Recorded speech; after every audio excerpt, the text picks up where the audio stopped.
had a great memory. I didn't forget anything. Now my memory is fading, and I feel I'm in the same boat as Mark Twain, who in his 70s said he remembered only things that never happened. If that occurs here, tough shit. Revelation number 1, Alex Trebek swears. Though, as I'll explain a bit later, not as much as I used to. Welcome to the Game Show Canada for August of 2020. I'm Marc Power, your host, and that really has nothing to do with today's show. I just thought I'd throw that in because just recently Alex Trebek's new autobiography was released, and I just picked my copy up today, and I recommend that every single one of you out there pick up a copy. It is a great book, and as a bonus, Alex has already said he is going to be donating all of the profits to charity. So be sure to support the charity, and I'm sure Alex will appreciate the plug if he's watching. Anyway, on to today's show in Game Show Canada. Last month, we talked about Edible Incredible, which was such an unbelievable mishmash of formats that just really didn't blend together all that well. The variety isn't necessarily a bad thing in game shows. You do need some, otherwise it feels stale and repetitive. And that's what we have this month for you. It's a show that had virtually no variety and was pretty much a stripped-down version of Supermarket Sweep. That actually made the Canadian version of Supermarket Sweep look really good by comparison. So brace yourselves, folks, as we go back and look at Food for Thought. Mr. Grocer and Value Mart presents Food for Thought. And now, here's your host, Don Ritchie. Welcome, everyone, to Food for Thought, the show where contestants use their knowledge of food to score points and win great prizes. They'll be going on a shopping spree with a chance to win $5,000, and today's overall winner will have a chance to win a trip for two to Florida. Food for Thought was a food-based quizzer that aired on the global networks for 4 years. And it seems to have faded in obscurity because there's not a whole lot of information out there about it. One of the unknowns is its host, Don Ritchie. I can't find any information on him as to how he got the gig, so I can only assume he's a local TV personality.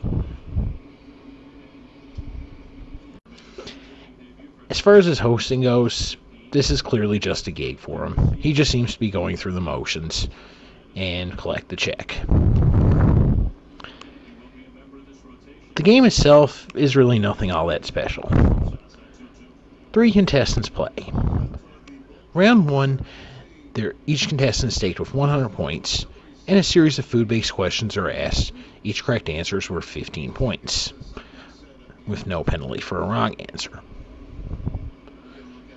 Round 2, it's a repeat of what we saw in the first round, except each question is now worth 20 points. Round 3, each question is worth 25 points. This is where the show is really lacking. There's no variety here. Supermarket Sweep had a great amount of variety of different mini-games and things for the contestants to play. All kept it from getting boring. Now, I don't expect this show to pull out umpteen different mini-games, but you think they could have tried something here. Round 4, we finally get a little bit of variety with the culinary countdown. This round, a word is shown, and the letters are popped in one at a time, kind of like the Scrabble speed word, until the contestant buzzes in with the correct word. And contestants score 10 points for each unrevealed letter. The problem is, there's no clever clues here. They just gave him a category, and otherwise left the contestants completely in the dark. This is just lazy writing. At least they could have come up with some clever clues like the round robin game from Supermarket Sweep, but they didn't even bother. At the conclusion of this round, Don calls all the contestants over to grab a shopping cart. Are we going to get to see some sort of knockoff of the Big Sweep, which, let's be honest, was the most exciting part of Supermarket Sweep? Nope. Instead, in this shopping round, contestants have 30 seconds to shop around a store loaded up with store brand merchandise. Oh, did I mention the show is sponsored by Value Mart, which is the Ontario division of the Loblaws national chain of grocery stores.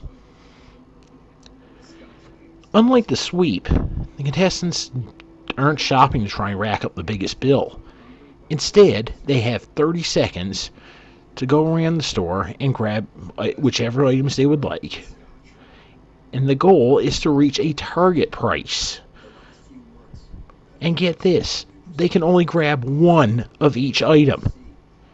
Give me a break. The big sweep pretty much wrote itself on Supermarket Sweep. You just give contestants a shopping cart and let them go wild through the aisles, albeit a few minor rule tweaks. But here they handcuff the contestants so badly. Not enough time. A limit of one of each product. I can't continue. Making matters worse for this round is that after the commercial break, the totals are revealed, and the contestant who comes closest to the target price without going over wins 200 points, and pretty much every time wins the game. And since neither the contestants aren't fighting for a time advantage or for bonus money credited to that score, it just makes the rest of the show a complete waste of time. Anyway, the winner then gets a chance at a bonus prize.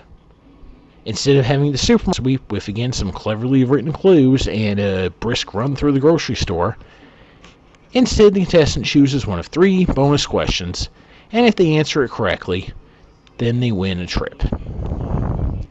Oh yeah, and speaking of the target price, if a contestant manages to hit it right on the nose, and I mean to the penny, then they win a $5,000 bonus. But let's be honest, since you have to hit it right on the penny, it ain't gonna happen. I would be very surprised in the 4-year span if anybody won the $5,000. Surprisingly, this lasted 4 years. I can only guess that it only lasted that long because it was such a cheap production, they didn't need many viewers to make it profitable. Now, to be fair, I did find a clip from a later episode where the questions in the first round were of 20 points, so it's possible they made some adjustments later in the run. But only this episode and a brief clip are available anywhere online, so I cannot confirm that. If anybody out there has any more episodes, feel free to hit me up. I would certainly appreciate being able to research this even deeper. So we have a host just going through the motions, a stripped down version of questions and answers repeated twice, a boring hangman game, and Supermarket Sweep's big sweep, severely handcuffed. Somehow it lasted 4 years. I don't get it. Next time out in the Game Show Canada, we'll be looking at a show that I like to call Brett Wilson's Big Bomb. And it'll also be the first reality show to be featured on the Game Show Canada. It's called Risky Business. Not to be confused with the Tom Cruise movie, the same name. And let me tell you, when I say it was Brett Wilson's Big Bomb, it was a disaster in several ways. But you'll have to wait till next month to hear about that. So until I see you next month, this is Marc Power saying on behalf of all of us at Game Show Gumbo, saying, long may your big jib draw.